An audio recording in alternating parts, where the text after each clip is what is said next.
नमस्कार, स्वागत है आपका न्यूज फॉर एशिया में। आपके साथ हूं मैं संपदा।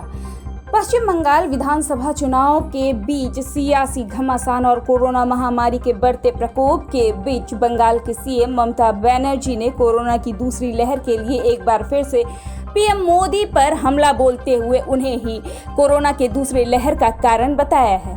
दरअसल मालदा में चुनावी सभा को संबोधित करते हुए ममता बनर्जी ने कहा कि मेन मेड डाइजेस्टर नहीं बल्कि मोदी मेड डाइजेस्टर हैं। सीएम ममता ने कहा कि कोरोना का प्रकोप तेजी से बढ़ रहा है, लेकिन सब कुछ आम लोगों पर छोड़ दिया गया है। जब कोरोना बढ़ रहा है तो आम लोगों पर छोड़ दिया गया है। अब आम लोगों पर सारा बोझ डाल दिया है। यह मेन मेड डाइजेस्टर नहीं, मोदी मेड डाइजेस्टर है। केंद्र सरकार पूरी तरह से विफल रही है। इसके साथ ही ममता बनर्जी ने जमकर मोदी पर निशाना साधा। आपको बता दें कि ममता बनर्जी ने इससे पहले पीएम मोदी को पत्र लिखकर कहा था कि केंद्र की टीकाकरण नीति खोखली है। जब कोविड-19 महामारी के मामले बढ़ रहे हैं, तब केंद्र ने खाली हो हल्ले की तिकड़म अपना ली है। टीकाकरण की नीति गुणवत्ता, दक्षता, आपूर्ति, कीमत जैसे मुद्दों का समाधान नहीं करती। इससे बाजार में अव्यवस्था पैदा हो सकती है। उन्होंने कहा कि बाजार में कोविड-19 के जरूरी टीके उपलब्ध नहीं है, इनकी यथाशीघ्र उपलब्धता सुनिश्चित करनी चाहिए। इसके साथ ही उन्होंने केंद्र सरकार पर आरोप लगाते हुए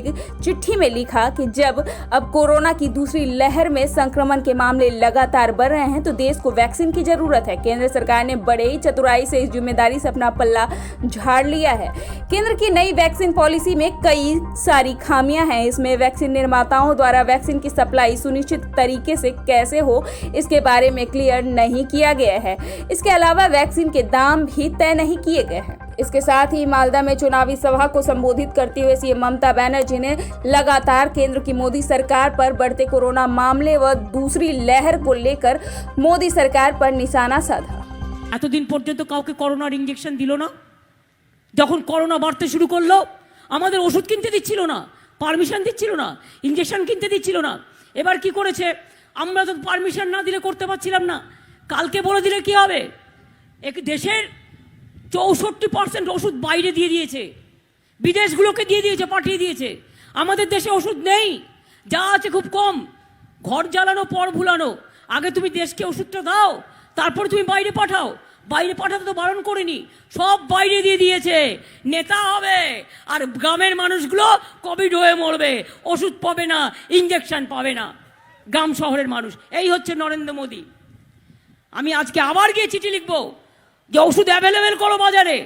বাজারে ওষুধ না থাকলে তুমি সব ওষুধ তুলে নিয়ে তারপরে বলছো এবার তুমি কিনে নাও। কিনবে কোত্থেকে? ওষুধ পেলে তো কিনবে। কেনার ব্যবস্থা করে দাও, পয়সা আমরা দেব। আমি গতকালও 40,000 লোককে কলকাতায় কোভিডের ইঞ্জেকশন দিয়েছি।